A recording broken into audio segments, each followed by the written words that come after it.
8 कारकों के बारे में मैं बता चुका हूँ आप लोगों को।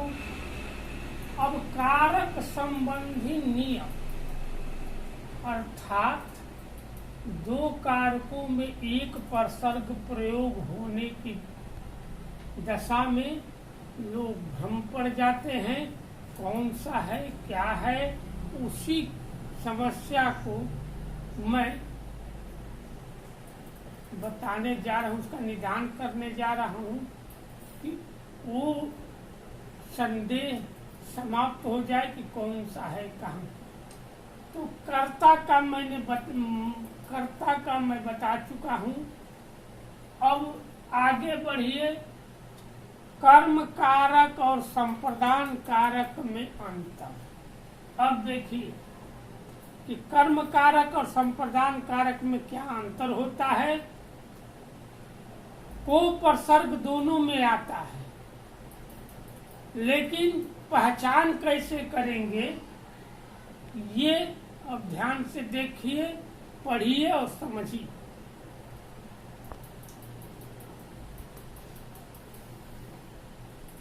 कर्म कारक और संप्रदान कारक में अंतर।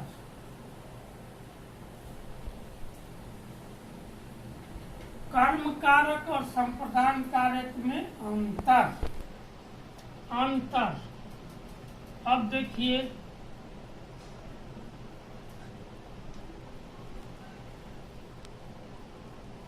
को उपसर्ग या विभक्ति, पहचान चिन्ह या कारक चिन्ह, कुछ भी कह सकते हैं। को उपसर्ग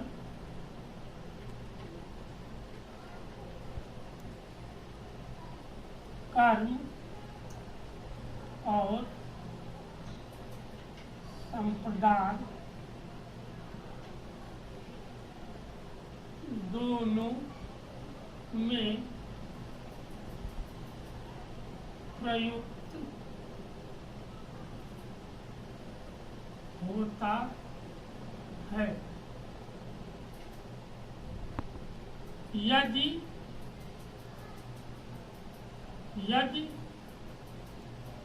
को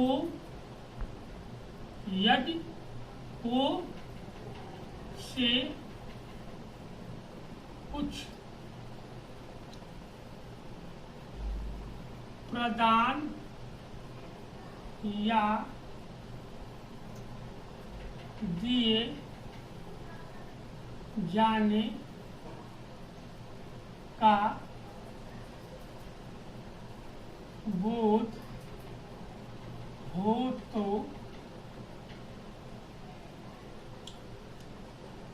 संप्रदान कारक, अन्यथा कर्म कारक समझना चाहिए।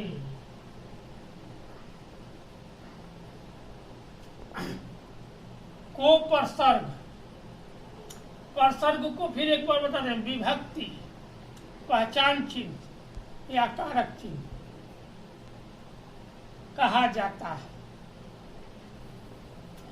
तो को प्रसर्ग कर्म और संप्रदान दोनों में प्रयुक्त होता है। इसका प्रयोग दोनों में होता है, दोनों कारकों में। यदि को से कुछ प्रदान या दिए, बात एक ही है, प्रदान या दिया जाने का बोध हो तो संप्रदान कारक, और नहीं तो कर्म कारक समझना चाहिए, अन्यथा कर्म कारक समझना चाहिए। इसको ऐसे भी पढ़ सकते हैं, नहीं तो कर्म कारक समझना चाहिए। अब देखिए दोनों में अंतर। उदाहरण,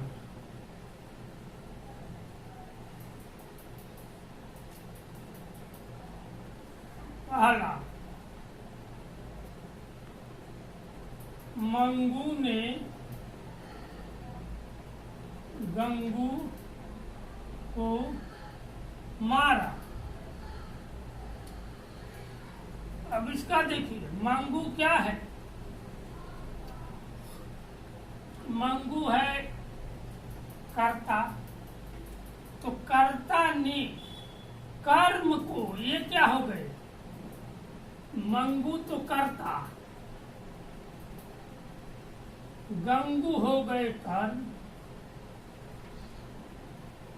मारना हो गया क्रिया,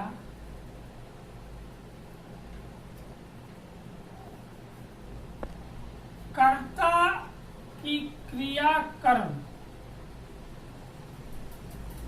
कर्ता द्वारा की गई क्रिया कर्म पे प्रभाव डाल रही है। देखिए,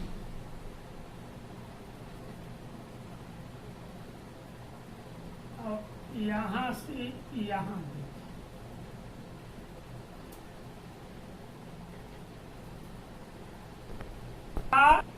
की क्रिया हुई कर्म के, कर्म पर प्रभाव पड़ा, कर्ता की क्रिया का प्रभाव कर्म पे। अर्थात मंगू ने मारा किसको? गंगू को। मार कौन खाया? गंगू। कर्म, प्रभाव किस पर पड़ा इस मंगू का? गंगू पे। कौन सी क्रिया हुई? मारने की। समझ गए होंगे। दूसरा देखिए,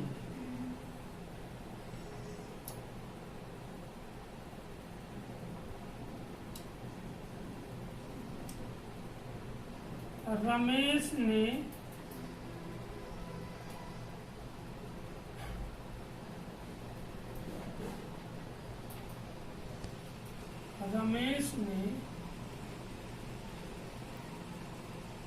उमेश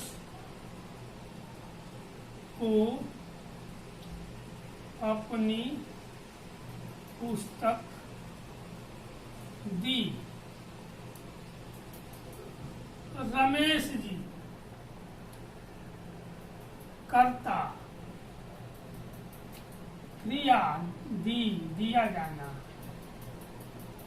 कर्म उमेश, कर्ता द्वारा प्रदान की गई क्रिया, प्रदान करने की क्रिया का असर प्रभाव पड़ा किस पे?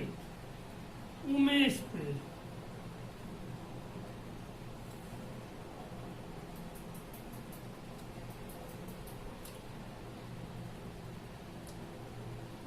उमेश पर क्या प्रभाव पड़ा?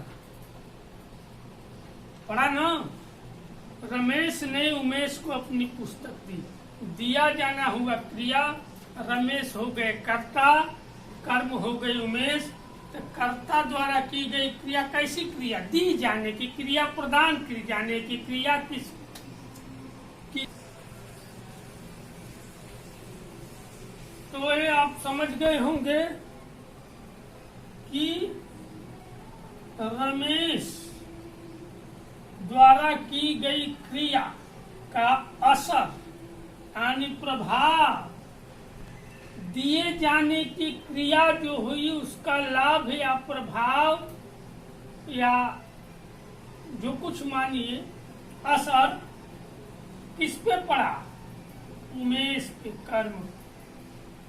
ठीक है। तो ये हुआ कर्म कारक और ये हुआ संप्रदान। ये संप्रदान कारक, क्योंकि यहाँ रमेश ने उमेश को दिया, यहाँ मंगू ने गंगू को मारा है। यहाँ दिए जाने की कोई क्रिया नहीं हुई। कर्ता द्वारा कर्म को दी जाने वाली क्रिया नहीं हुई, मारने वाली क्रिया हुई। सीधा कर्ता की क्रिया। तो यहाँ कर्म और यहाँ संप्रदान। यदि आए यहाँ इसमें कर्म कारक में कभी कभी से, कभी कभी कोई बिना विभक्ति का भी आ जाता है, कोई विभक्ति नहीं है। तो उसको छोड़िए, इसको पढ़िए पहले, उसको हम बाद में बताएंगे। मंगू ने गंगू को मारा कर्म कारक, रमेश ने उमेश को अपनी पुस्तक दी। क्योंकि कोई इसमें भी आ रहा है, कोई इसमें भी आ रहा है, तो यहाँ दी जाने का अनुभव हो रहा है या दिख रहा है कि कुछ किसी के द्वारा किसी को दिया जा रहा है। यहाँ दी जाने वाली क्रिया नहीं है, प्रदान की जाने वाली क्रिया नहीं है। यहाँ प्रदान किया गया है, यहाँ प्रदान नहीं किया गया, तो इसीलिए कर्म कारक और ये संप्रदान कारक। मान लीजिए कि जनता ने मोदी जी को अपना नेता चुना। फिर देखिए दूसरा, जनता ने मोदी जी को अपना बहुमूल्य मत दिया। दोनों में अंतर हो गया। यहाँ नेता चुना और यहाँ बहुमूल्य मत दिया। तो यहाँ दी जाने वाली क्रिया हो गई, यहाँ चुनने वाली। तो ये हो गया संप्रदान और ये हुआ कर्म।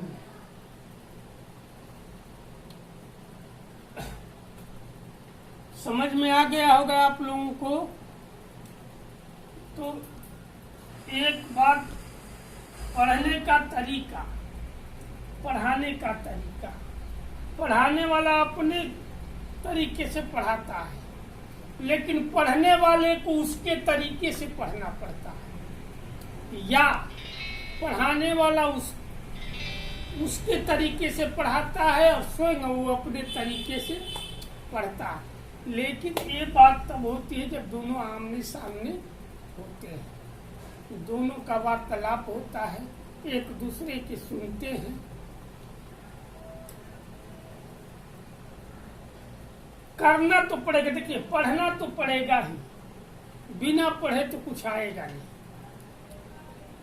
क्योंकि मान लीजिए कि व्यंजन बनाए, व्यंजन का सामान रखे हैं, खाना का जो कुछ हो, और यहाँ बैठ गए ध्यान लगा के और मन ही मन लगे करने, खाना तैयार हो जा, खाना तैयार हो जा, खाना तैयार हो जा, थाली में लगकर मेरे सामने आ जा, मेरे मुंह में निवाला पर पड़ जा, मेरे मुंह में हे मुख निवाले को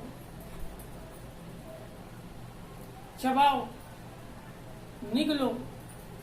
नहीं होगा ना, खाना बनाने के लिए वहां जाना पड़ेगा, बनाना पड़ेगा, उसके बाद लेकर कहीं भी बैठकर जहां भी स्थान हो, स्थान तो बहुत है, तो रख करके हाथ से निवाला लेना पड़ेगा, मुंह तक ले जाना पड़ेगा, मुंह को खोलना पड़ेगा, अपने आप तो खुलेगा नहीं, और अपने आप भोजन को चबाएगा भी नहीं, आप ही को चबाना पड़ेगा। तो यही क्रिया यहाँ भी है। अब खाना बन तैयार हो जा, खाना तैयार हो जा, ऐसे करने से तो परीक्षा में से पहले सारे प्रश्न याद हो जाएं, सारे प्रश्न याद हो जाएं। हे कलम, हे कलम, हे तुलिका, कॉपी पे लिख दो, कॉपी पे लिख दो सारे प्रश्न, तो नहीं होगा। बिना कहे, बिना सुने, बिना किए संभव नहीं। एक हमारे मित्र थे, एक हमारे गुरु थे, पढ़ा रहे थे सामाजिक विज्ञान, इतिहास का था, पढ़ा रहे थे दज्ला और फरात नदियां। तो उसने कहा कि गुरु जी ये दज्ला क्या कहलाता है, हम तो गजला देखे हैं, दजला जानते ही हैं। तो उन्होंने कहा कि मैं समझा रहा हूं दजला किसको कहते हैं। उठाए छड़ी या 2 छड़ी मारी, हाथ पे 2 छड़ी पीठ पे, तब कहा कि दजला नदी है गुरुदेव। मन मार खाने के बाद, तो बिना मार खाए पढ़ाई नहीं होगी।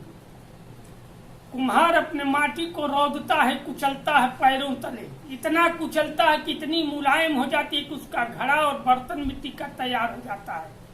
अगर वैसे ही मिट्टी को लाकर चक्के पर अपने रख दे तो उसका ना बर्तन बनेगा, ना उसको बनाने आएगा, सब इधर उधर बिखर जाएगा।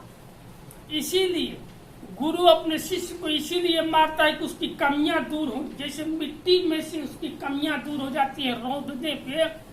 कबीर का है, गुरु कुम्हार सिख कुंभ है, गड़ गड़ काढ़े खोट, अंतर हाथ सहार दे बाहर बाहे चोट। देखे हैं घड़ा जब उतारते हैं या हांडी तो उसमें नीचे छेद होता है, सुराख हो जाती है। 2 दिन बाद उसको क्या करते हैं, नीचे हाथ रख के और ऊपर हथौड़े से मारते हैं। क्यों? तो वो सुराख बंद हो जाए। और गुरु का काम भी यही है कि उसकी कमी, उसका दोष समाप्त हो जाए, इसीलिए वो मारता है। और अगले भाग में फिर मिलेंगे, तब तक के लिए विदा।